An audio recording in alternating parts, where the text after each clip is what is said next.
Bismillahirrahmanirrahim. Assalamualaikum warahmatullahi wabarakatuh. Sekarang kita dah ada dekat segmen yang keempat, which is tajuk kita berkaitan dengan nutrition, sport nutrition. Nutrition helps fight the pandemic. It's a myth or a fact. Okay. So untuk kita bincang atau kupas lebih lanjut berkaitan dengan topik ini, kita akan menjemput seorang yang dikenali, Puan Kamsina daripada ISN.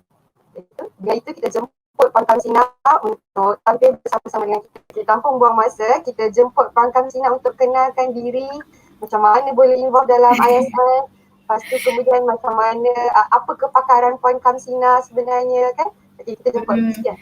Okey, terima kasih Amal. So, seperti sedia maklum, macam dalam poster, nama saya Kamsina Aziz. Saya adalah pegawai pemakanan sport nutritionist di Institut Sukan Negara. So, saya join ISN daripada 2014 hingga masa tu saya join di Pusat Pemakanan Sukan. So, sukan yang saya jaga, maksudnya sukan atlet yang saya jaga untuk bantu dia performance adalah seperti sukan olahraga, sukan berbasikal, road dengan track, sukan silat, angkat berat, ice skating masa 2017 KL SEA Games, sukan bola jaring, dan itu yang main lah. Okay, yang lain-lain tu ada sikit-sikit yang membantu lah.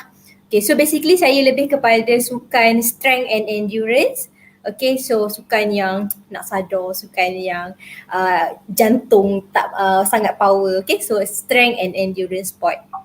Tapi sekarang saya bersama dengan tim Fit Malaysia X, iaitu program untuk bantu kecergasan dan pemakanan terhadap general population. Maksudnya kita bantu, kita buat program untuk kita ada 8 minggu program, dan program itu untuk agensi kerajaan dan juga swasta, dan kita lakukan education, nutrition education dan juga virtual workout.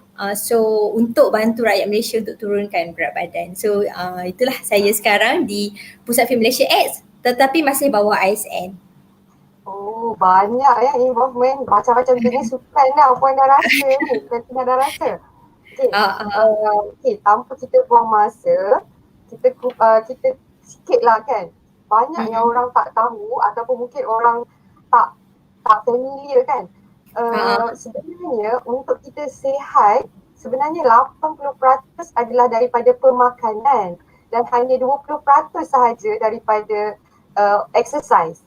Okay, so saya rasa untuk kupas lebih selanjut pasal berkaitan dengan topik ini ataupun fakta ni, kita jemputlah Kamsina untuk present dulu ataupun tunjukkan slide. Nanti kita akan go through apa-apa soalan ataupun ni lah berkaitan daripada slide-slide ataupun apa yang akan Kamsina kongsikan nanti. Okay, betul tu. So basically kecergasan ni dia tak lari dengan pemakanan dan senaman. Okay, tak boleh pilih salah satu je sebab nanti dia tak jadi sempurna, tak lengkap. So basically yes, 80% pemakanan dan 20% senaman untuk kebanyakan orang. Tapi basically dia ada individualized sebab ada fasa yang perlu 100% nutrition. Okay, so itu selalunya di clinical setting. So nak buat senaman dia tak boleh. So selalunya iaitu macam morbid obese. Maksudnya dia sangat besar dan dia hanya perlu kontrol makan dulu. Bila dia dah turun berat badan, then baru dia akan start dengan senaman juga. Itu sangat minoriti lah.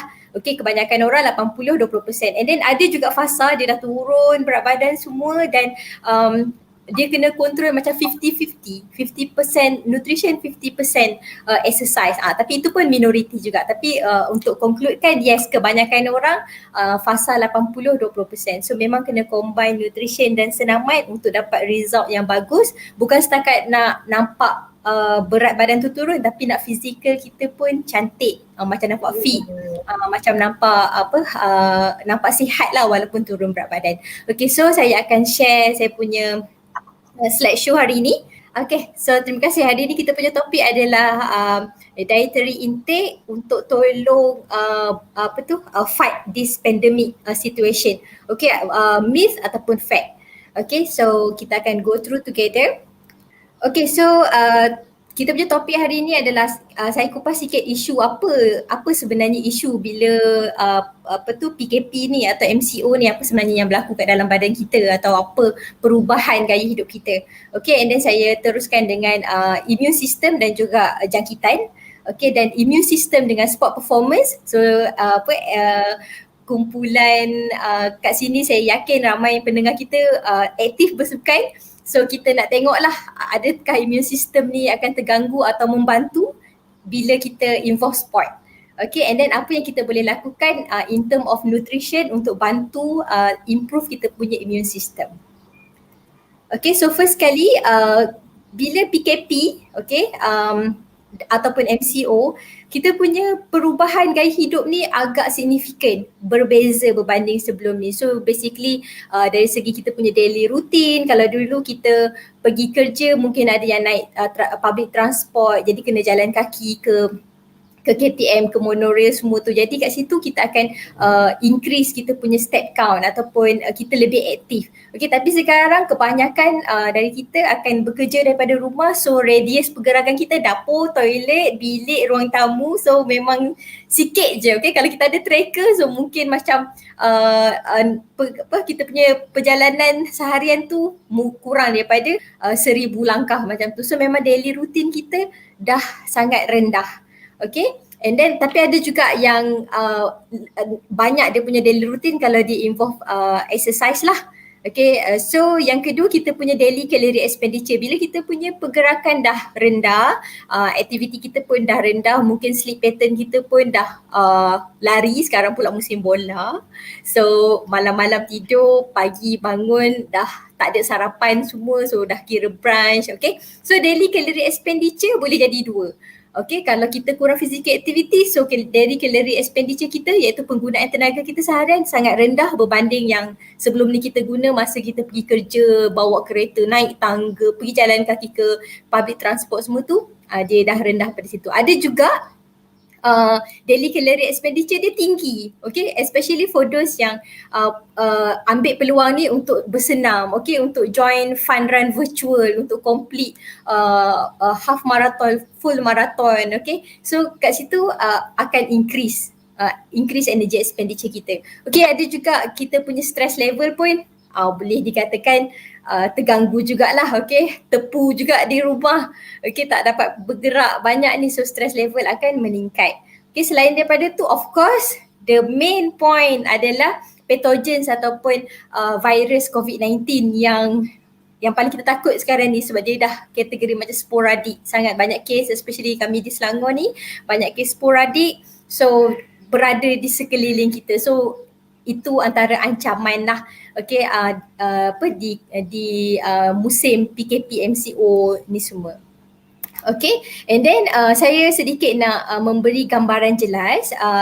Penggunaan tenaga kita satu hari adalah atas 4 faktor, okay, ataupun 4 penggunaan tenaga satu hari kita. So yang pertama sekali, yang paling banyak kita akan guna tenaga untuk metabolisme badan. Okay, so metabolisme badan ni macam sekarang saya tengah bercakap tapi saya punya jantung tengah pam darah, saya punya kidney tengah pam pusing air semua, jadi paru-paru tengah pam oksigen, semua ni adalah metabolisme badan. So dia bergerak 24 jam, kita gunakan selama 24 jam, so memang energy expenditure kita daripada metabolisme ni kira macam overhead lah, macam memang akan digunakan seharian tu. Okay, and then yang kedua kita akan guna tenaga untuk thermal effect of food, okay, ataupun guna tenaga untuk digest makanan, tapi sikit je 5%. Okay, and then yang kedua energy expenditure daripada aktiviti rutin. Contoh kalau ini yang saya maklumkan ni macam yang sebelum ni lah, yang bukan musim MCO. So 15% kita akan guna untuk jalan kaki, untuk naik tangga, okay, untuk mengemas rumah dan sebagainya. And then saya bagi contoh untuk orang yang banyak bersukan lah. Okay, so yang aktif bersukan, yang memang bersenam 3 ke 5 kali seminggu, so 30% penggunaan tenaga adalah daripada senaman. So inilah 100% penggunaan tenaga. Jadi kat sini bila kita MCO, graf ni akan berubah. 60% dengan 5% ni mungkin tak berubah. Tapi yang exercise kat sini, ada orang mungkin ini dah jadi banyak, sebab memang join virtual run semua tu. So dia mungkin pagi berjoging, petang pun berjoging sebab nak kejar dapatkan half marathon atau full marathon nak complete kan. So itu nanti kita akan kupas isu tu lah sama adakah keadaan ni memang bagus, tapi apa precaution dia supaya kita dapat bersenam dan dalam masa yang sama kita dapat sihat. Okay. So yang seterusnya stres. Okay, stres memang akan menyebabkan peningkatan hormon stres, hormon kortisol, yang mana hormon ni akan menyebabkan kita punya tisu adipos dia akan banyak tersimpan atau terdistribute dekat kita punya perut ataupun abdominal area, okay, terang area ni.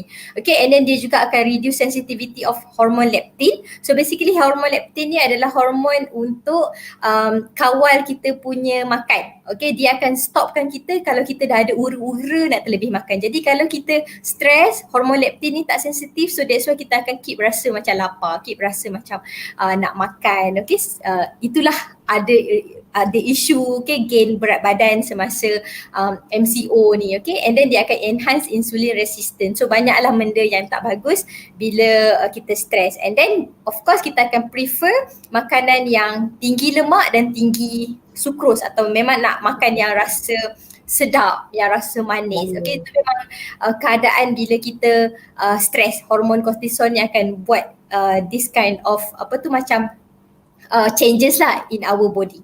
Okay, and then seterusnya ada kajian dilakukan for those yang stres, dia punya energy burn ataupun metabolisme badan rendah 100 kalori berbanding kalau hari yang kita tak stres. Okay, so itu nampak sikit 100, tapi kalau hari ini stres pasal kerja, esok stres pasal anak, lusa stres pasal sekeliling semua, so setiap hari stres, sedar tak sedar kita akan gain about 5 kgs dalam masa 1 tahun hanya because of stress, bukan sebabkan terlebih pengambilan makan. Okay, so sebabkan stres ni ada efek lah. Okay, so and then dia akan had higher level of insulin kita akan tinggi. So bila insulin kita tinggi, dia akan simpan semua tenaga yang kita makan cepat-cepat, so dia akan simpan sebagai lemak. Okay, so penggunaan lemak pun akan kurang. So itu antara menyebabkan kenaikan berat badan lah sebab kita stres. Okay, seterusnya saya akan masuk topik immune system dan infection. Okay, macam mana immune system kita punya action untuk melawan jangkitan. Okay, proper diet, bila kita makan dengan sihat, ini boleh ensure badan kita dalam keadaan yang lebih baik untuk menghalang pathogens. Okay, pathogens ni bukan setakat virus COVID-19, tapi sekarang ada dengue. Okay, so banyak je kes-kes sakit yang lain. Kalau sebelum ni ada diarrhea, ada semualah sakit kan. Keracunan makanan. So ni semua adalah disebabkan virus, bakteria, fungi, allergens ataupun toksin. Okay, so kawal diet, so ini akan menghalanglah ataupun menguatkan badan kita daripada kena jangkitan-jangkitan penyakit ni. Okay, dengan diet yang baik juga dia akan repair damage tissue. Ini untuk orang yang bersukan lah. Okay, so dia akan repair sebab bila kita exercise, kita akan stress kita punya muscle. Okay, so muscle kita akan tear, muscle kita akan inflame. Okay, so bila pemakanan yang baik ni dia akan repair damage tissue. Okay, bukan setakat daripada exercise, tapi daripada kalau kita tercedera, okay, surgery, burn, ibu yang bersalin. So dekat situ semua perlukan recovery. So pemakanan yang baik ni lah akan mempercepatkan proses repair tisu kat dalam badan kita. Okay, so seterusnya macam mana immune system kita work. Okay, so basically kita akan ada dua jenis immune system, bukan dua jenis, memang dua jenis tapi kira macam dua frontliner.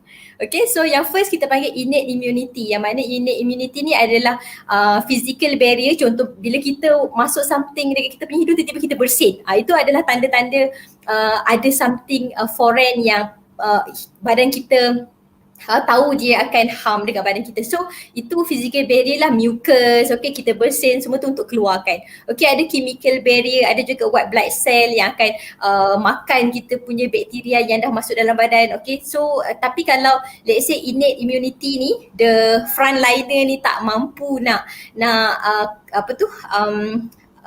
halang this kind of virus ataupun pathogens, dia akan masuk ke adaptive immunity pula. That's mean macam kita punya antibody sendiri yang akan fight benda tu. So antibody ni selalunya berlaku kronik, maksudnya dia jangka masa yang panjang. Daripada kecil kita dah terdedah dengan bakteria ni. Mula-mula kita sakit perut, tapi lama-lama dah okay. So that's mean kita punya badan dah develop antibody untuk fight kalau virus ni masuk lagi. So sama juga dengan vaksin. So sekarang kita ambil vaksin COVID-19, saya dah dah dapatkan satu injection, first dose.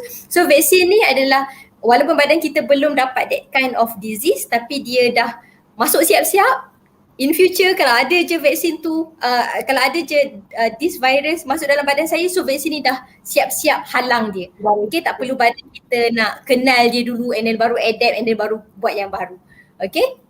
So ini adalah dua jenis immune system kat dalam badan kita, and then ada several factors yang akan influence kita punya immune system seperti usia, gender, eating habits, medical status, training and fitness level. So individual lah, dia tak semua orang sama dia punya immune system sebab faktor-faktor ni. Setakat ni okey ke? Okey je. Okay. So kita punya immune system ni agak macam ada risk kalau kita melakukan high intensity training, okay, ataupun ada environmental stress, macam contoh kita sangat sejuk, okay, ataupun duduk di altitude yang sangat tinggi atau sangat rendah, itu adalah environmental stress. Okay, exposure to pathogens macam tadilah, kita terdedah dengan pelbagai virus dan bakteria dekat sekeliling kita. Okay, direct physical contact, okay, so basically yalah, that's why kita kena jaga SOP sebab dia memang boleh transfer daripada secara physical contact ataupun sporadik, so macam-macam cara lah. So basically macam banyak lah dekat sekeliling kita ni, bukan setakat bakteria, bukan setakat virus COVID-19, tapi banyak lagi bakteria lain yang boleh harm dekat kita punya badan. Okay, and then kalau kita punya dietary intake adalah insufficient ataupun tak cukup, okay, ataupun tak berkualiti. Okay, so ini adalah risk yang akan mengganggu kita punya immune system. Okay, so seterusnya macam mana immune system terhadap sport performance. Okay, ramai Amal yang kita punya pendengar pada hari ni yang kategori aktif. Rasanya memang ramai ni yang pendengar kita ni. Kan, okay. So basically kebanyakan sekarang kita macam join itulah run virtual, okay, untuk complete timing, untuk complete 21 km ataupun 42 km, okay. So ramai yang sangat aktif sekarang ni. Okay, so apa yang berlaku? Sebab ada orang kata macam atlet immune system tinggi. Orang yang aktif bersukan immune system dia bagus. Okay, so sejauh mana kebenaran ini? Okay, so basically kalau kita exercise, bila kita exercise kita akan activatekan sel yang macam kita panggil, nama dia reactive oxygen species. Maksudnya dia adalah byproduct apabila kita melakukan satu-satu aktiviti, and reactive oxygen species ni dia tak bagus lah sebab dia kategori free radical. So dia akan ada tendensi untuk bind. Bila kita banyak free radical dalam badan kita, dia akan bind dengan apa-apa sahaja supaya dia stabil. Okay, so bila banyak dan bila dia ambil benda-benda lain untuk jadi nak stabil kat dalam badan, yang takutnya dia develop sel yang lain yang mengharmkan badan kita, contoh macam sel kanser. Okay, so selalunya bila bersenam kita akan banyak produce this ROS. Okay, ROS ni banyak, reactive oxygen species ni akan banyak bila kita melakukan senaman. Okay, tapi kalau contoh kita tak bersenam ataupun exercise kita macam biasa-biasa saja, badan kita boleh menghasilkan antioksidan yang sama match lah dengan kuantiti ROS ni. Okay, tapi kalau for those yang endurance exercise, you lari let's say 5 kilometer a day ataupun banyak lah, okay. So dia boleh meningkatkan ROS ni sampai 15 ke 20 kali ganda. Okay, sebab bila kita melakukan senaman endurance ataupun yang aerobic exercise, kita banyak guna oksigen. So bila banyak oksigen digunakan, banyaklah reaktif oksigen spesies ni akan dihasilkan. Okay, so this elevation in oxygen consumption is thought to result in the production of ROS at rate that exceed the body capacity to detoxify them. So that's mean ROS ni banyak sangat sampai badan kita nak fight dia balik dah tak boleh. Okay, so inilah tak mampu sebab banyak sangat kan, sampai 15 ke 20 kali ganda atau even boleh sampai, kalau let's say ada kan, ada yang weekend warrior kan, bila weekend je baru pergi ada kan weekend warrior. Weekdays biasa je memang kerja, tapi dia tahu satu minggu kena senaman 150 minit. Okay, so dia cover semua tu weekend je, weekend warrior. So masa tu mungkin pada hari tu memang sampai 100 atau 200 kali ganda penghasilan ROS kat dalam badan dia. That's why macam esok tu macam memang DOMS, memang dah tersadai. Okay, so ini antara risiko lah.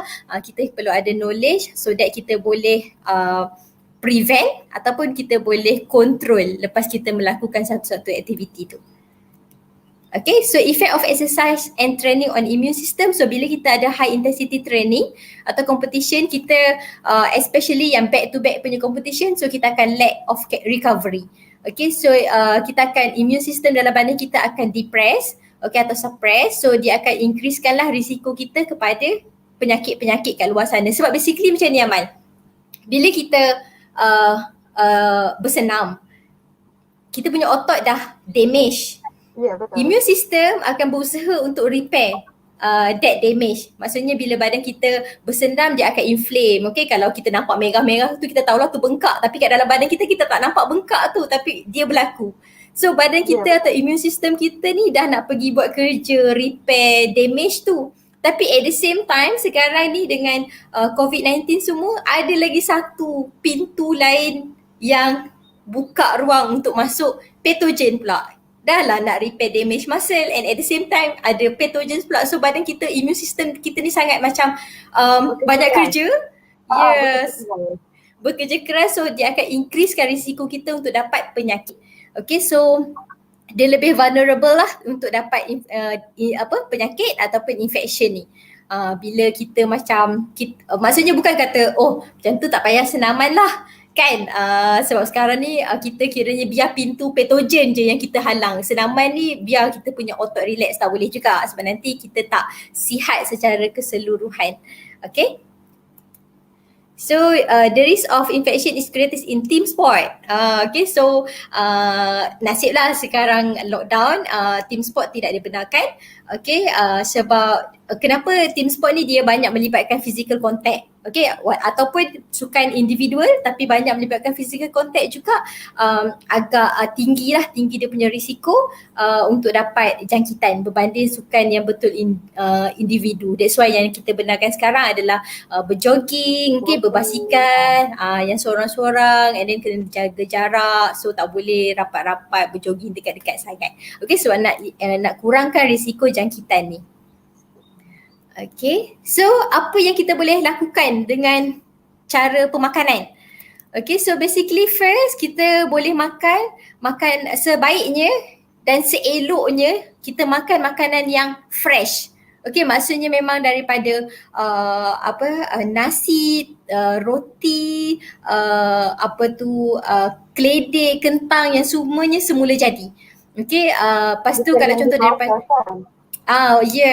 so kalau contoh yang diproses kita akan tengok lepas ni. Okay, so yang semula jadi, jadi kalau contoh daripada protein kita ambil daripada ikan, ayam, telur, cheese, susu dan kekacang. Okay, dari sumber lemak pula adalah daripada minyak, daripada kekacang, daripada kacang, daripada minyak lah yang secara semula jadi kita nampak dia liquid form. Okay, ataupun pepejal dalam suhu bilik. Okey, itu adalah yang semula jadi. And then sayur-sayuran juga dan buah-buahan juga semuanya semula jadi yang memang kita potong, kita masak. Okey, so buah-buahan maksudnya jangan elakkanlah daripada contohnya daripada jeruk, daripada lemak kita dapatkan daripada macam produk pastries, pastries semua tu. Lepas tu kalau karbo daripada simple sugar ataupun yang produk cara buat dia tu banyak guna simple sugar. Okay, lepas tu contoh kalau yang protein pula elakkan yang macam protein daripada produk. Okay, nugget, sausage, okay, slice, semua tu dia adalah produk. Jadi dia selalunya bila produk ni senang je Amal. Bila kita tengok produk ni dia punya tempoh hayat dia panjang. Okay, contoh manufacturing 2021.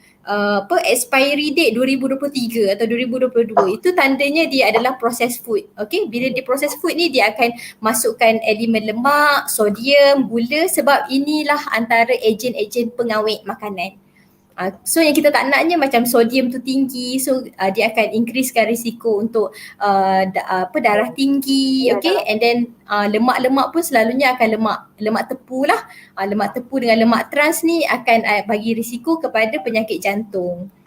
Okay, so kalau simple sugar ni untuk budak-budak dia akan risiko pada gigi rongak.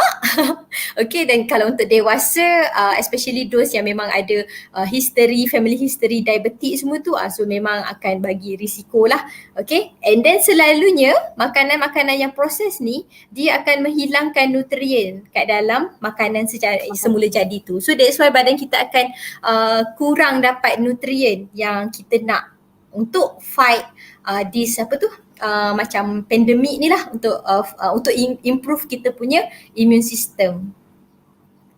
Okay, seterusnya adalah minum air yang cukup. Okay, so kalau contoh kita aktif bersukan, kita boleh tengok kita punya hydration status dengan kenali warna air kecil kita. So kalau kita buang air kecil pada waktu pagi, memang mangkuk bowl tu memang nampak warna kuning, that's mean dia dah campur dengan air dalam mangkuk bowl pun dia dah memang nampak warna kuning, that's mean kita dah dehydrate. Okay, so minum air balik and then after 2 jam kita monitor, kalau dia dah clear pale should be okay. Okay, tapi ada tips dia, jangan terus minum banyak, satu botol besar 700 ml ataupun 500 ml sekaligus. Itu memang akan dapat cair, memang dapat pil, tapi dia bukan masuk ke seluruh sel kita. Dia bukan masuk ke seluruh sel kita, tapi sebaliknya dia just lalu and then keluar daripada badan. So that's mean dia tak improve kita punya hydration status. Masih bukan tanda sihat. So kita perlu minum air tu macam sikit-sikit, 2-3 sip, okay, ataupun setengah gelas dalam setiap 15 minit atau setengah jam, okay, atau 1 jam 1 gelas, itu should be okay. Okay, untuk those yang weekend warrior ke ataupun sekarang lah baru start balik nak workout and then join virtual run semua tu, so make sure kalau saranan Malaysia recommended adalah 6 hingga 8 gelas satu hari. Okay, tapi for those yang exercise perlu ambil up to 8 ke 12 gelas satu hari. Okay, sebab kita berpeluh semasa bersenam, so kita kena gantikan balik lah peluh-peluh yang hilang tu. Okay, and then kalau kita involve dengan sport, so minimum 750 ml atau about dalam 500 ke 750 ml lah isotonic drink atau sport drink semasa training kita tu ataupun semasa sesi senaman kita. Okay, ada orang dia timbang berat badan sebelum dengan selepas. So kalau dos yang nampak perbezaan berat badan sebelum dengan selepas tu dalam 1 kilo, okay, so dia perlu ganti 1.5 factor ataupun 150% daripada kehilangan air dia, peluh dia. Okay. So kalau contoh dia sebelum exercise berat badan dia 55, lepas exercise berat badan dia 54.5, maksudnya dia hilang 500 ml peluh. atau air, so dia perlu ganti dalam tempoh 5 ke 6 jam ataupun sebelum next training ataupun sebelum tidur malam dalam 750 ml. Maksudnya 150% daripada kehilangan peluh dia tu. Okay, kalau 1 kg senanglah 1.5 lah. Okay, 150%. Okay, paling penting minum ikut jadual. Okay, maksudnya sejam sekali kita minum ataupun setiap 15 minit macam tu kita minum. Okay, bukan tunggu dahaga baru nak minum. Sebab itu memang dah tanda-tanda kita dehydrate. Kalau kita dah fasa start dahaga, itu tanda dehydrate yang awal. Okay, tapi kalau memang dah sampai pening, dah macam blur, dah sampai macam hitam, itu sebenarnya kita dah memang sangat dehydrate dah. Sebab ada orang dia bersenam dan dia nak nampak turun berat badan banyak tu sebab dia rasa dia akan kurus. Tapi sebenarnya itu bukan tanda aras penurunan berat badan. Itu hanya penurunan air. So kejap lagi kita minum air pun dia akan masuk, dia akan berat semula badan kita. Okay, so penurunan air semasa senaman tu bukan tanda penurunan lemak. Okay, dia tak berkait pun. Jadi that's why kena minum ikut jadual. Kalau contoh dos ialah kita bersenam mungkin susah sikit nak bawa air, so bawa botol yang kecil sahaja. Okay, ataupun kita macam mungkin ada tabata atau interval punya training, kita letak satu tempat dan kita akan berpusing di tempat yang sama dan kita ambil lah setiap kali kita lalu tempat tu. Okay, so seterusnya adalah makan variety, maksudnya pelbagai sumber karbohidrat. Okay, dan untuk mendapatkan cukup karbohidrat tu, especially for those yang exercise lah. Okay, so kita perlu ambil nasi, ambil roti, okay, ada contohnya jagung, keledek, so pelbagai, sebab pelbagai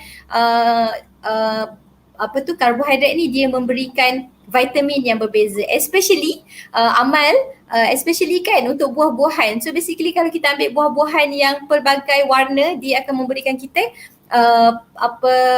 different vitamin dan mineral sebenarnya. So itu macam cara yang mudah lah. Okay, so kalau contoh minggu ni dah beli apple hijau, so minggu depan belilah pula dragon fruit sebab warna purple. Okay, dragon fruit mungkin cepat habis, so beli dragon fruit dengan apple merah. So kita make sure macam setiap minggu grocery shopping kita tu kita pilih buah-buah yang different lah. Okay, untuk kita dapatkan different betul, nutrien yang berbeza. Tak adalah duk makan beta carotin je, suka sangat pisang kan. Sebab pisang the best untuk senaman, pisang je. So dapat beta carotin je. Okay, so yang lain lycopene semua tak dapat. Okay, so kena pelbagai dan cukup. Untuk kita elakkan macam for those yang exercise banyak ni, kita nak elakkan dia macam overtraining. Okay, bila kita overtraining, especially mungkinlah kita nak fulfill full marathon 42 km. Okay, so dalam masa 1 bulan. Dalam masa 2 minggu pertama tu kita all out semua, and then tiba-tiba dah minggu ketiga tu kita dah start slow down. Itu dah tanda macam bukan slow down kita saja, tapi kita macam tak boleh buat sebagaimana kita buat pada minggu pertama dengan minggu kedua. Okay, so that's mean kita punya recovery tak cukup, kita dah overtrain our body. So that's mean memang badan kita terdedah lah dengan risiko jangkitan sebab tanda immune system kita tak dapat nak cope dengan kita punya senaman yang lebih daripada biasa. Sebelum ni join fun run 5 km kan, 10 km. Lepas tu tiba-tiba di MCO join half marathon, full marathon, nak nak ikut nak challenge diri, nak ikut kawan, tapi rupanya kita tak ada exit door ataupun kita tak tahu macam mana nak encounter dia supaya yes, bagus you join half marathon, full marathon, tapi perlu timing yang betul dan juga recovery yang betul. Okay, so barulah complete you punya MCO punya activity. Okay, and then seterusnya adalah makan protein yang pelbagai juga. Okay, ayam, daging, ikan, telur, susu, cheese. Okay, so ikan pun pelbagai so that kita dapat pelbagai omega 3. Okay, so dapat manfaat yang pelbagai lah sebab muscle, sebab protein ni lah antara elemen yang sangat penting untuk produce antibody. Okay, kalau contoh macam karbohidrat macam nasi semua tu tak. Okay, yang selalunya protein yang akan produce antibody. Okay, of course ramai kita punya pendengar ni yang aktif bersukan kan.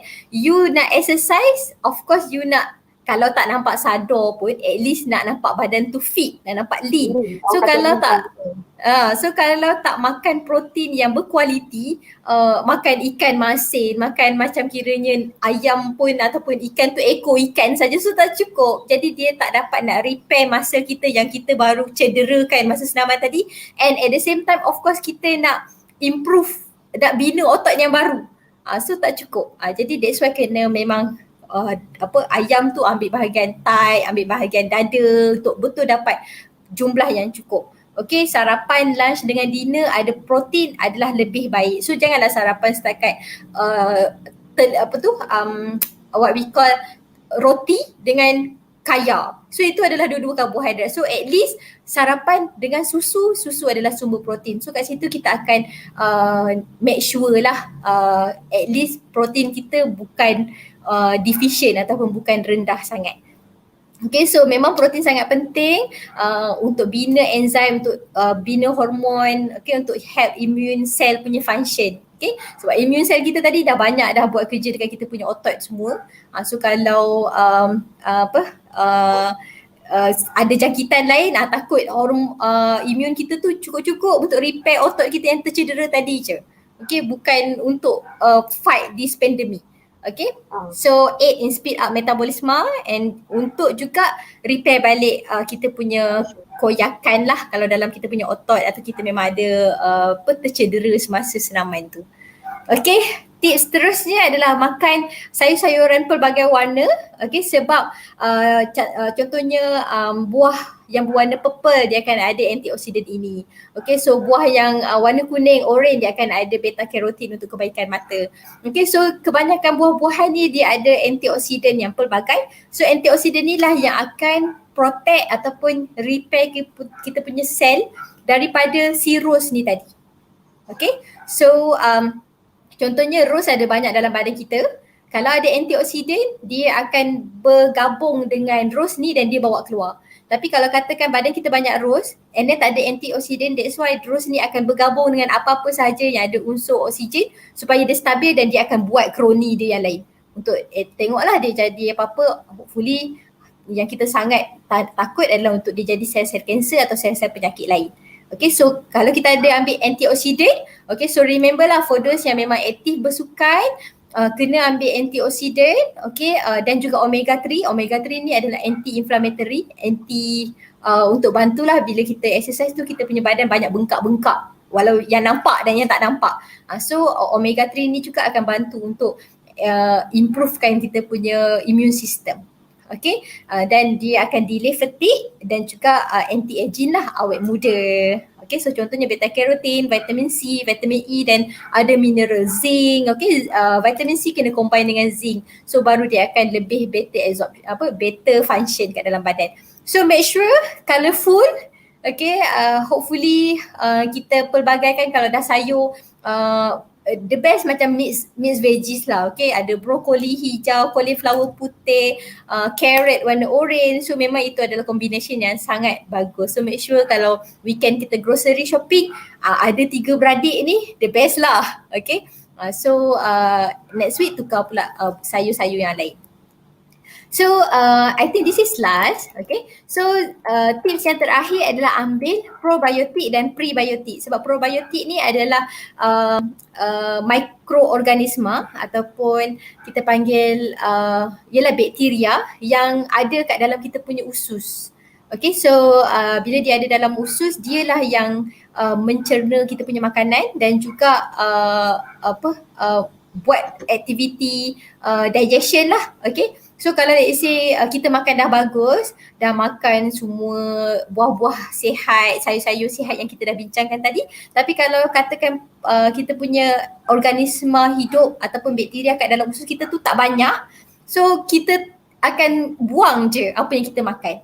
Okay, so kena combination, ambil probiotik, dia adalah hidupan yang bekerja kat dalam kita punya usus, dan kita kena ambil prebiotik. Prebiotik ni adalah makanan kepada organisma probiotik tadi tu. Okay, so contoh-contohnya adalah yogurt, contoh untuk probiotik adalah yogurt, tempoyak, kimchi, kefir, okay, ataupun yang mudah adalah macam minuman kultur yang boleh dapat kat pasaran. Okay, so prebiotik selalunya daripada sayur-sayuran lah, sayur-sayuran dan buah-buahan. Okay, dan juga fiber. Okay, so inilah kebaikan probiotik dan prebiotik untuk make sure nutrien yang kita makan dapat diserap ke dalam badan kita semuanya as maximum as they can. So yang keluar tu adalah betul-betul yang waste sahaja. Okay, yang bawa keluar kolesterol, yang bawa keluar toksin kat dalam badan kita. Yang baik-baik vitamin B, vitamin C semua tu kita serap kat dalam badan kita. So itu saja saya punya perkongsian topik saya. So saya open kepada question, myth or fact daripada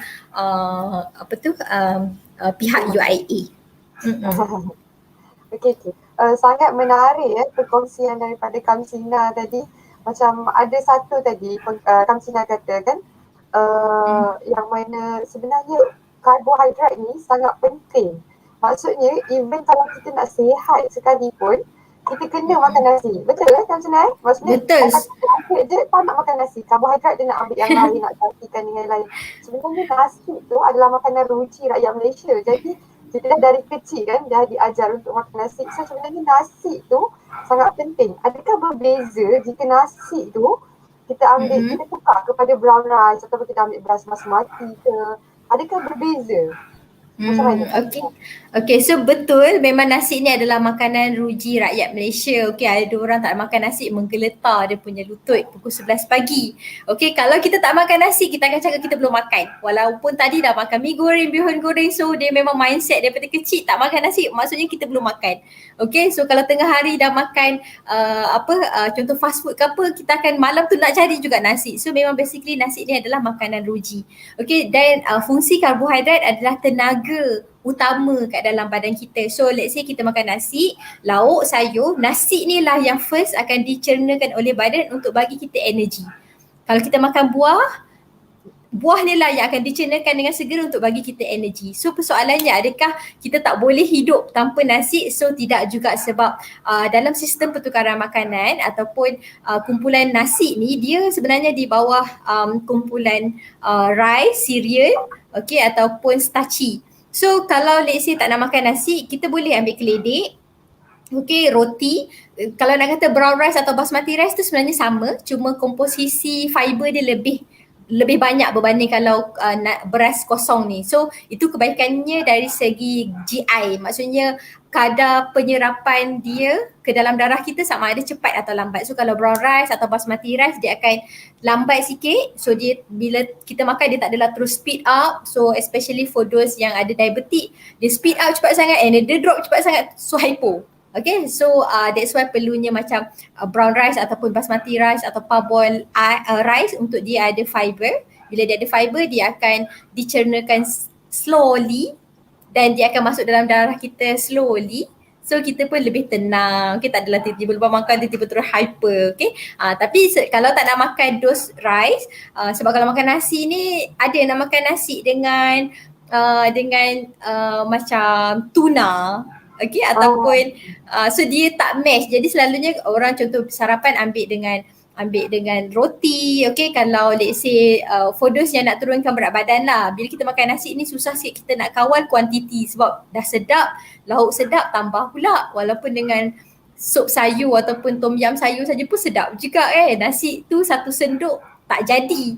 Okay, so that's why kita tukar kepada lain. Contoh kita ambil keledek ke macam keledek Jepun, sedap je rasa manis, ataupun jagung, labu atau keladi. So ini adalah semua sama manfaat macam nasi. Tapi selalunya orang kata jangan tak boleh ambil nasi langsung tu, tidak. Kalau you ada knowledge yang bagus, you ada kekuatan kontrol emosi nafsu lah, kontrol nafsu dengan sangat baik, tak ada masalah untuk you ambil nasi. So as long as portion dia betul, dia akan bantu untuk turunkan berat badan dan bagi energi yang sepatutnya sahaja. Okay, tapi kalau rasa susah nak kontrol, tukar kepada kentang ke apa kan. Kalau nak makan kentang 3 biji, banyak sangat. Okay, so kalau nak makan kentang sebiji tu macam rasa okey. So sebiji setengah dah cukup dah. Sedangkan itu sama dengan satu setengah senduk nasi. Tapi kalau kita makan nasi, satu setengah tu macam celah gigi je. So that's why perlu acknowledge lah. Tapi nak kata tak boleh makan nasi tu tidak. Okay, tapi nak tukar dengan yang lain pun tak ada masalah as long as diorang kategori yang sama. Tapi tak boleh nak tukar nasi kepada buah apple. Okay, so dia different walaupun sama-sama semua karbohidrat, tapi grain ni dia ada fiber, dia ada manfaat yang lain, so dia adalah different group lah. So that's why ada orang diet, dia tak boleh juga tak nak makan nasi langsung, tak nak makan potato, tak nak makan semua, dia hanya ambil buah-buah saja. So dia tak dapat manfaat yang optimum sebab dia tak dapat nutrien yang sama dalam kumpulan grain atau starchy vegetable ni. Okey, maksudnya memang orang kata memang penting untuk kita tahu kelas-kelas makanan ni kan. Untuk kita tahu kat mana kedudukan apa yang kita nak tukar. Kalau kata kita tak nak makan nasi, nak tukar dengan apa kan. Sebab tu kalau kita perasan, kalau kita pergi KFC kan, kita beli satu set tu, di dalam tak ada ayam, ada kentang, ada apa, mashed potato tu kan. Sebenarnya itu adalah satu set lengkap. Tapi sebab kita ni orang Malaysia, dan orang Melayu nanti tambah lagi dengan nasi. Itu yang sebenarnya kan. Betul, cheesy wedges dah ambil. Mashed potato dah ambil. And then ala carte lagi dengan nasi sebab nasi tak ada ni. Ayam 2 ketul lah. So betul. Lain kan. Betul lah. So kalau basically kalau nak mudah kita nak kenali diorang ni dalam group yang mana dan keturunan yang sama based on Malaysian food pyramid, apa yang ada dekat level 2 tu diorang adalah keturunan yang sama. That's why base bawah sekali, buah-buah sayur-sayur tu dia duduk kat bawah. Dia tak duduk sama dengan kategori yang kedua. So nak makan mi, nak makan bihun, nak makan nasi, nak makan roti, tak apa. Diorang dalam kategori yang sama. So boleh bertukar antara yang itu. Dia sangat menarik ya benda ni sebab sangat penting kita tahu kelas-kelas ni supaya kita boleh ganti, especially orang-orang yang ingin turunkan berat badan, yang nak jaga makan, kan sangat penting. Okey, kalau kita kupas topik ni memang dia makin menarik kan, dan kelas-kelas makanan ni memang sangat, orang kata kalau kita borak pun, kita kupas pun dia takkan habis sebab dia memang never ending punya story kan. Okey, betul. Ke satu topik yang agak menarik tadi berkaitan dengan immune system, di mana kan sebenarnya cakap tadi immune system ni antara risiko dia bila kita lakukan high intensity punya training ataupun exercise. Okay, mungkin Kak Cina boleh jelaskan dengan lebih dalam sikit. Maksudnya kalau macam tu nak jaga kita punya immune system, janganlah kita nak lawan pathogen pula yang ada dekat luar sekarang ni kan. So adakah maksudnya kita tak perlu buat high intensity untuk jaga immune system kita ni? Macam mana? Okey, dia ada dua keadaan. For those yang memang dah biasa bersenam, contoh atlet atau memang recreational atlet yang bukanlah weekend warrior saja, memang weekdays, kalau dulu sebelum lockdown pun dia memang dah bersenam setiap petang. So basically dia inflame, maksudnya badan dia injured, tapi dia akan cepat recover. Okay, that's mean dia punya immune system memang dah sangat function sangat bagus lah, memang dah macam kita kan kalau dah buat kerja tu setiap hari kita akan sangat efisien buat. So sama juga for those yang memang highly active, dah biasa bersenam, you punya badan untuk cover the inflammation tu cepat. Tapi for those yang baru je masa MCO ni lah, baru start exercise semua, inflammation tu akan ambil lebih panjang masa untuk dia recover. So tak ada masalah, you nak buat high intensity pun boleh, cuma kena make sure recovery tu bagus daripada pemakanan, daripada contoh kalau memang dah buat high intensity ke lower body, you nak buat ice bath pun boleh. Okay, and then kalau weekend tu suruh suami atau isteri picit-picit sikit untuk massage pun bagus untuk recovery. And paling penting adalah, bukan paling penting, antara recovery yang lain adalah tidur. Okay, tidur pada waktu malam, dapatkan deep sleep. Okay, maksudnya tidur dengan berkualiti lah. So kat situ akan macam menyebabkan all your recovery process tu faster. Okay, jadi contohnya for those yang macam barulah this time MCO ambil peluang ni untuk join fun run. Dulu-dulu memang bekas atlet atau dulu-dulu memang wakil wakil sekolah, wakil agensi untuk bersukan tapi bekerja banyak tinggal. Okay, inilah masanya untuk aku exercise.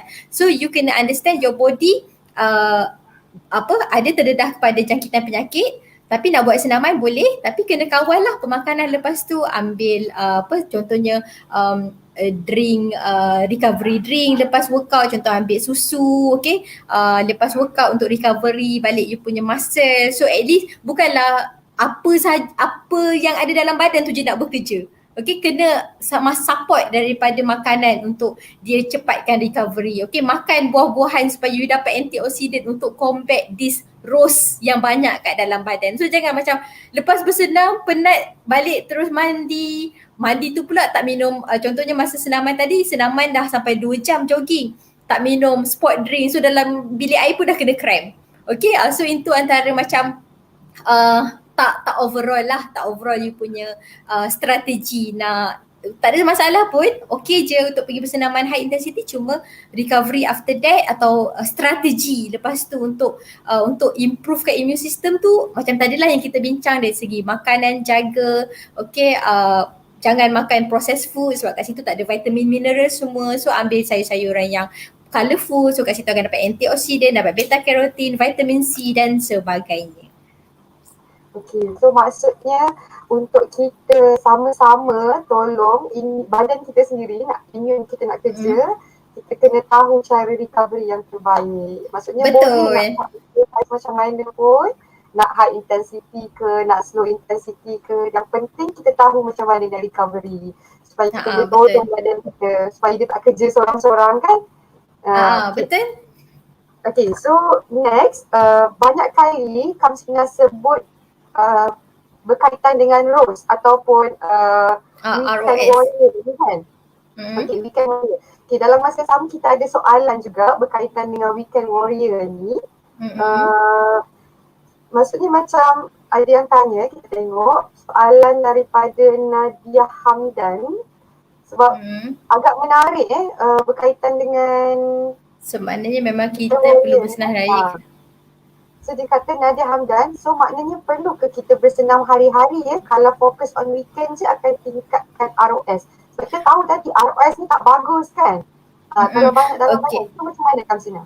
Okay, so basically bukan kita ROS ni hanya terbentuk weekend, dia akan terbentuk bila kita bersenam, especially endurance ataupun exercise yang melibatkan cardio. Okay, kalau kita bersenam setiap hari nak capai 150 minit tu about mungkin 3 ke 4 hari atau 5 hari. So kita buat setengah jam. Okay, so setengah jam mungkin ROS kita dalam 10 kali ganda macam gitu saja. So kita makan antioxidant, lepas tu kita makan anggur apa semua. So dia boleh combat this ROS. Tapi katakan kita memang weekend lah warrior kita, daripada pagi lepas main subuh terus keluar lari sampai 3 jam 4 jam, so kat situ ROS kita sangat banyak. So kita nak kita macam ROS kita sangat tinggi dan kita nak kena compensate balik dengan makanan-makanan tu, kita kena makan banyak. Kalau you ada strategi yang betul, okay, so ROS tu you boleh manage. Okay, tapi kalau memang ROS tu hanya exercise banyak, so you punya badan pun tinggi ROS semua, tapi lepas tu tengah hari pergi makan fast food, okay, buah tah ke mana, sebab weekend kan, weekend adalah hari untuk kita macam makan yang cheat day lah, okay, cheat day. So kita tak match lah, okay, so tak ada masalah. Perlu sebaiknya kalau kita tahu level kita ni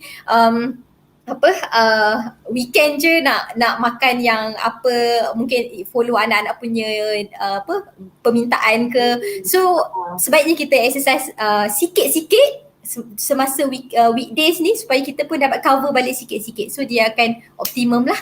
Tapi kalau weekend tu kita tahu kita akan memang bersenam tinggi dan lepas tu kita masak buat salad salad buah, lepas tu kita buat koktail buah, kita buat nasi ayam dengan sayur yang banyak semua tu, dan insyaAllah masih boleh kontrol. Okay? Okay, so maksudnya kita tak nak kalau boleh benda ni dia sekaligus macam tu kan. Maksudnya dia sikit-sikit supaya kita punya badan ni pun boleh kontrol sikit-sikit. Okay, next kita soalan seterusnya daripada orang yang sama, Nadia Hamdan. Possible ke kalau ambil probiotik supplement ni? Okay, so basically probiotik ni dia perlu ambil perlu dapatkan advice daripada farmasis sebab probiotik ni memang diperlukan agak banyak, okay, especially for those yang mungkin dah recover sebelum ni belum tahu patutlah lepas makan lepas sejam pergi toilet, okay, so dia mungkin memerlukan probiotik loading yang tinggi. So kalau pergi ke farmasi dia akan suggest sachet ataupun liquid daripada probiotik tu mungkin diperlukan. Okay, tapi kalau let's say kita nak dapatkan daripada makanan semula jadi, contoh daripada minuman kultur, saya tak boleh sebut jenama lah, okay. Okay, ataupun kalau kita ada, okay, contoh macam minuman kultur tu ada banyak dekat pasaran sana. So contohnya macam Yakult, okay, so kat situ dia akan bagi kita probiotik yang secara semula jadi daripada minuman kita saja. So ada orang mungkin nak turunkan berat badan kan, jadi macam kalori dalam minuman kultur ni pun dia macam take care. So dia nak probiotik tu betul-betul daripada probiotik saja. So mungkin yang itu boleh dapatkan daripada apa kita panggil daripada farmasi sebab macam probiotik ni memang satu elemen yang tak adalah nak kata macam perlu ambil daripada suplemen secara keseluruhan, tapi the best adalah dapat advice dan cuba dapatkan dulu daripada makanan natural. Okay, and then kalau kita tengok kita punya buang air besar tu dalam 2 hari sekali pun dia dah menunjukkan badan kita mengandungi macam cukup lah probiotik ataupun usus kita adalah sihat. Okay, tapi kalau kita kerap sangat buang air setiap hari, orang yang nak naikkan berat badan susah sangat nak naik berat badan, so itu mungkin boleh dapatkan konsak daripada farmasi sebab probiotik ni bukan dalam elemen food pyramid makanan, dia adalah micronutrient yang kuantiti dia nak kata berapa ribu tu tak boleh sebab dia berbeza strain. Kalau strain Shirota lain, kalau strain Bacillus dia lain. So dia tak ada specific guideline. Okay, so nak ambil secara kita panggil suplemen tu sebenarnya masih tak ada masalah. Cuma kena dapatkan advice lah yang lebih sesuai untuk probiotik yang you nak ambil. Berapa kerap kena ambil prebiotik? Probiotik. So kalau prebiotik ni basically makanan je. So kalau kita dah makan sayur-sayuran setiap hari, buah-buahan, itu selalunya dah cukup lah. Okay, yang kita taking care ataupun yang perlu diutamakan selalunya probiotik yang daripada exogenous ataupun daripada yang luar ni. Tapi kalau prebiotik tu, you ada makan sayur, makan buah, kat situ dah bagi dah prebiotik atau makanan kepada probiotik kita. Kalau let's say probiotik kita tak cukup atau kurang pun, kita banyak bagi makanan pun, dia akan keluar je lah sebab tak dimakan oleh probiotik sebab probiotik kita tak cukup. Okay. Itulah sebab masa kita pun dah kan, kita go through soalan lah Okay, daripada Afiq Zainal, Puan Kamsina, I like to know ada tips tu untuk kita jaga atau kawal makan time work from home ni. Saya cuba exercise 3 hari seminggu selama 45 minit satu sesi, tapi bab pemakanan ni kurang sikit. Okay, betul. Okay, ada orang masalah juga dengan bila nak work from home ni, ada orang terlebih makan, ada orang terkurang makan. So basically tak kisah di mana-mana sahaja keadaannya, make sure antara tipsnya adalah kawal timing makan. So make sure you had your breakfast, lunch, dinner at least. Okay, so janganlah brunch, lepas tu nanti petang dah makan petang, lepas tu dinner pun macam dah tak nak. Lepas tu sekarang pula musim bola kan, Afiq Zainal ni mungkinlah antara peminat bola, kau makan tengah malam. Okay, so kat situ dia akan jadi bercelaru sikit. So the best adalah control you punya timing makan, plan. So macam make sure sebelum pukul 10 pagi dah ada ambil sarapan. Okay, pukul 1 ke 2 petang atau 1 ke 3 petang ambil lunch. Okay, dinner sebelum 9 malam dah ambil dinner. So petang in between ambil snacking. Buah-buah ke ke kacang ke susu ke sebagai snacking. So kat situ kita akan taklah terlebih kalori tapi tidaklah terkurang sangat kalori sampai kita boleh buat terlebih naik berat ataupun terkurang berat badan. So ada than that sama je, boleh juga ambil sayur-sayuran, okay, sebab macam tadi lah untuk kita fight immune system lah semasa MCO ni. Okay, yang saya tak share yang tadi tu adalah yang kawal timing makan tu. So Afiq Zainal tadi boleh cuba kawal timing makan and ada exercise kan. So sebelum exercise ambil some carbohydrate untuk bagi you energy. 45 minutes perlu untuk ambil pre-workout. Okay, and then after workout tu ambil post recovery ataupun minum susu lepas workout. So insyaAllah kat situ energy tu akan at least balance lah, tak terkurang tak terlebih untuk penggunaan energy you seharian. Okay, waktu makan tu kena jaga. Okay, next question daripada Muhammad Asraful. Assalam, ada soalan, betul ke kegemukan tu bukan disebabkan oleh bila waktu kita makan, tetapi adalah disebabkan apa yang kita makan? Cina? Okay, betul tu Encik Asraful. So basically kalau kita makan, contoh timing dia dalam sejam atau sebelum kita tidur, tapi kalori tu masih tak menyebabkan positif energy balance. Maksudnya kalori yang kita makan tu masih cukup untuk penggunaan tenaga seharian. So sebenarnya tak menaikkan berat badan. Okay, so yang naikkan berat badan ni adalah bila kita makan tu contohlah macam walaupun makan 2 kali sehari je and then lepas tu kita tidur ke, tapi setiap satu meal ni 1000 kalori. 1000 dan kita pun mungkin penggunaan tenaga kita 1800 saja, so kat situ dah terlebih 200 kalori, itu yang akan menyebabkan kenaikan berat badan. Tapi kalau let's say you memang lagi sejam nak tidur tapi siang tadi tu makan biasa-biasa and then lagi setengah jam nak tidur you ada makan nasi and then lepas tu you tidur, dia tak ada pun akan menyebabkan kegemukan ke apa, sebab energi tu akan disimpankan sebagai gula kat dalam kita punya otot dan hati, and then let's say esok tu you bersenam balik ke, you buat kerja semua, dia akan guna balik simpanan tenaga yang you dah simpan kat dalam badan tu. So dia bukan disebabkan timing, tapi keseluruhan total kalori intake kita satu hari yang akan define sama ada kita akan naik atau turun berat badan. Jadi maksudnya penting untuk kita tahu kalori yang kita ambil dan kalori yang kita keluarkan supaya dia balance dan tak terlebih. Okay? Betul. So soalan seterusnya berkaitan dengan kalori. Okay. Explain pasal calories intake in a day. Ada nutritionist cakap kalau makan below than 1200 kilokalori tak membantu untuk lose weight, tapi ada buat juga. Makan below 1200 boleh help to lose weight. Okay, so lose weight ni dia berkait dengan kalori deficit lah, kalori in dengan out. Kalau let's say you makan below 120 kalori tapi tak bantu turunkan berat badan, so mungkin sometimes tu ini fasa yang macam you dah rendah metabolisme badan. Okay, so that's mean you dah lama dah diet. Okay, so and then diet you banyak sangat rendah kalori, 800 kalori, okay, 600 kalori. So dekat situ walaupun you makan below daripada 1200, dia dah tak boleh nak turunkan berat badan lagi sebab penggunaan tenaga you pun mungkin dah 1200 je, ngam-ngam je. So sama. So ada juga yang makan 1200 kalori tapi boleh. That's mean dia punya penggunaan tenaga dia ada senaman, okay. Dia punya metabolisme dia masih sama macam formula. So that means dia memang burn satu hari sampai 1800 kalori. So ada 600 kalori defisit. Ini yang akan bantu dia turun berat badan. So nak kata ada yang jadi, ada yang tak jadi, itu adalah terpulang kepada individu dan dia punya body. So itu memang perlu sit down dengan nutritionist sebab dia tak boleh awak jangan buat ini, awak tak boleh buat ini, sebab dia memang individualize, kena tahu case by case. Ada work for this person, might not work for that person. So dua-dua betul boleh jadi, ada dia punya logik dekat situ, tapi sebabnya adalah macam yang saya explain tadi. Dia sebenarnya benda ni dia terpulang kepada individu tu sendiri macam mana, kan dia tak sama setiap orang. So kalau ada orang tu kalori intake dia sehari adalah 1200, jadi dia punya boleh burn 1200 juga. Jadi itu yang boleh turun. So dia different harap menjawablah soalan Umi Soleha ni. Okay, seterusnya, bila cycle kalori harian kita akan reset? Adakah cycle harian ni akan reset? Pukul 12 pagi je?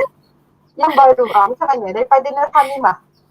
Okay, so basically macam nak kata kalori reset ni tak ada sebab nak kata pukul 12 malam ke apa, tidak juga, sebab dia bergantung dengan jadual ataupun rutin kita. So kalau nak kata dia reset tu, reset macam mana? So dia akan start balik kosong kalori. Boleh jadi, okay, tapi nak kata contohnya kosong kalori akan start balik kita punya metabolisme badan sebab kita akan pump darah semua kan. Okay, tapi penggunaan tenaga kita tu mungkin kalau let's say kita makan pun 12.30 malam, so kat situ masuk 12.30 malam dia akan jadi positif pula. So boleh dikatakan dia akan start reset balik pada pukul 2 pagi, tapi dia tak ada kaitan dengan macam okay, jangan makan sebelum 12 sebab nanti dah pukul 1 pagi dia macam dah start kosong balik. Tak ada, sebab dia macam memang cycle. So you dah terlebih ke apa, walaupun reset tu pukul 12 tapi pagi esok tiba-tiba you bersenam, so you akan guna balik energi yang you dah makan semasa dinner tadi. So nak kata 12 ni saya rasa tak ada lagi kajian yang betul-betul dapat tahu badan kita akan reset balik tu lah. As long as total kalori kita satu hari tu kita memang guna dah baik, kita tidur pun pukul 10 malam ke apa, so dia akan cycle macam tu lah. You tengok you punya makanan setiap minggu berat badan maintain, itulah balance kalori yang you dah masukkan dan dia guna balik seharian kita. Jadi maksudnya sebenarnya kita kena tahulah at least pukul berapa kita makan, berapa lama dia ambil untuk digest, kemudian baru kita nak makan lagi sekali kan. Maksudnya duration berapa lama itu, mungkin itu kot maksud dia. Berapa lama kita nak tunggu dia nak digest tu. Okay, so kalau digestion selalunya kalau kita makan makanan berat yang memang nasi, ada lauk, ada sayur semua, dia selalunya dalam masa 3 ke 4 jam. Okay, tapi terpulang lah kalau makan nasi kandar kuah banjir mungkin jadi 5 jam, 6 jam juga. Okay, so and then selalunya bila kita rasa memang perut tu dah kosong, bukan tanda kita dah perlu makan yang lain. Okay, sebab tanda perut kosong tu adalah tanda kita punya makanan tadi dah start masuk ke usus, dah start dimasukkan dalam kita punya saluran darah untuk jadi available energy. Let's say kita exercise ke, dia akan gunakan tenaga kat situ. Let's say kita bernafas ke apa, dia akan guna tenaga kat situ. Tapi the best adalah makan dalam 3 kali sekurang-kurangnya, ataupun the best adalah 5 kali satu hari, supaya penggunaan tenaga kita habis kita top up. Okay, habis kita top up balik. So dia macam mesh lah. So tak adalah kita masuk sedebu and then dia terus guna. Of course badan kita boleh adapt, tapi mungkin dia tak se-efficient sebab tiba-tiba kita dapat banyak sekaligus, kita akan macam ngantuk kan. Dah malas sebab dia macam banyak sangat energi sekaligus. Tapi kalau kita masuk sikit-sikit, so dia akan macam smooth lah kita punya graph, kita punya jadual kita seharian tu. Jadi mungkin dia tak akan reset macam masa yang sama 12 je dia reset, taklah, maksudnya mungkin dia akan pakai, dia lepas habis kalori tu dia akan ni. Okay, soalan seterusnya berkaitan dengan caffeine. Okay, betul ke caffeine boleh boost energi untuk bersukan? Silakan. Okay. Betul. So basically memang caffeine dia boleh improve performance. Okay, satu dia akan bagi mental alert atau fokus kat kita punya brain. So kita akan fokus. So bila brain very powerful. So kalau brain kita dah kata fokus, memang kita terus energetic, so kita akan go. And at the same time, caffeine pun dengan dos yang betul dan sesuai dengan you punya sukan, dia akan mempercepatkan fat metabolisme. That means you ada available energy daripada lemak dan available energy daripada glucose.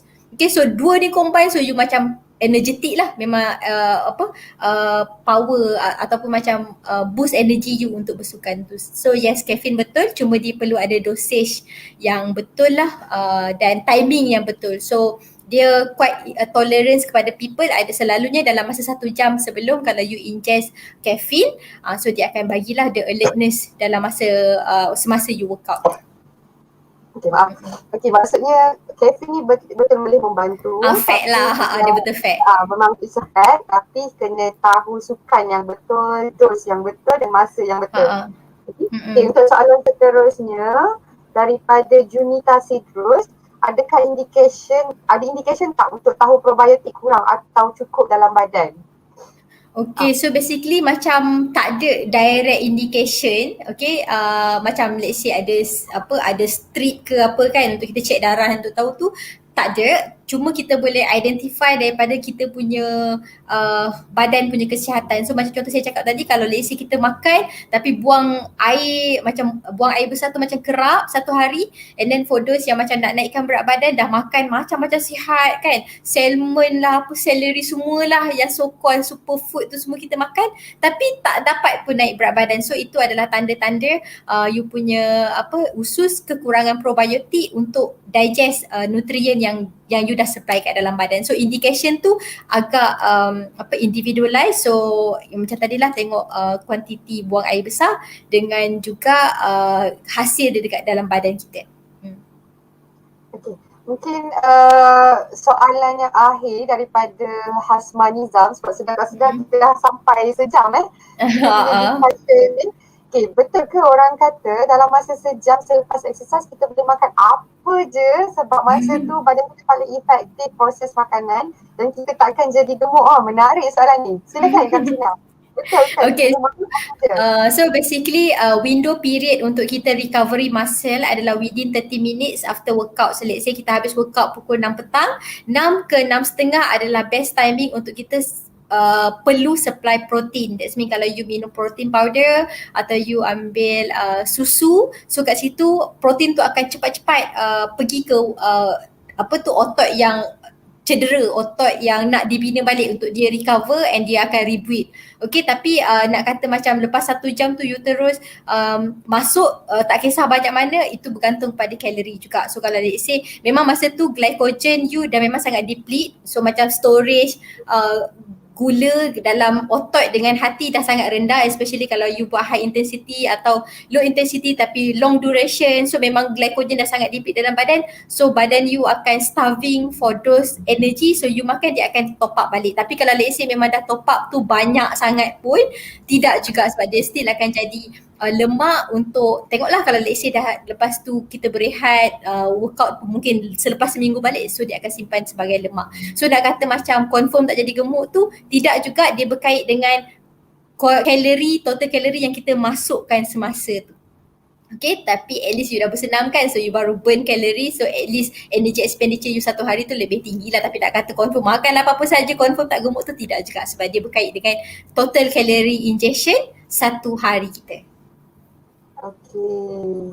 Harapnya satu explanation yang sangat padat.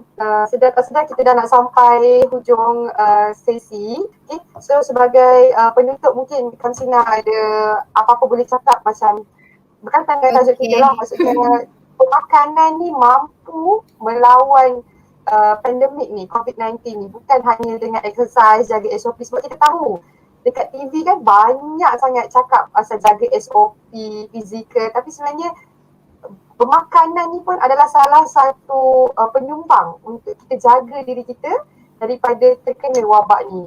Silakan Kamsina. Mungkin sedikit betul. nasihat.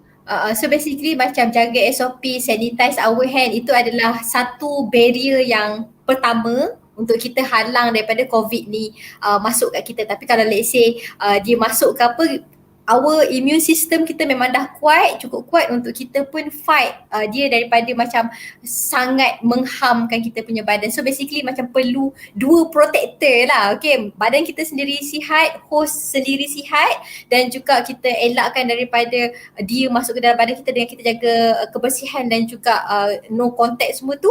So pakai mask semua so that the sporadik punya cara tak masuk kat kita. So kat situ akan double protection lah kepada kita untuk dapatkan untuk melindungi kita daripada this pandemic yang sekarang ni sedang berlaku. Okay, so daripada yang pemakanan daripada badan kita sendiri, makan makanan yang natural, yang sihat, yang yang segar, yang fresh, supaya kita dapat vitamin dan mineral. Sebab vitamin dan mineral ni kita perlukan pelbagai, bukan satu-satu jenis saja. So dia kena combination a lot baru dia akan powerful in our body. Okey, satu konklusi yang sangat padat. Terima kasih Kamsina sebab sudi Terima kasih Amal. live. Okay, daripada UAE Kuantan, terima kasih sangat-sangat. Okay, jaga SOP, jangan keluar rumah kalau tak ada benda yang perlu, jaga makan. Okay, terima kasih. Assalamualaikum. Terima kasih, bye. Assalamualaikum. Waalaikumsalam.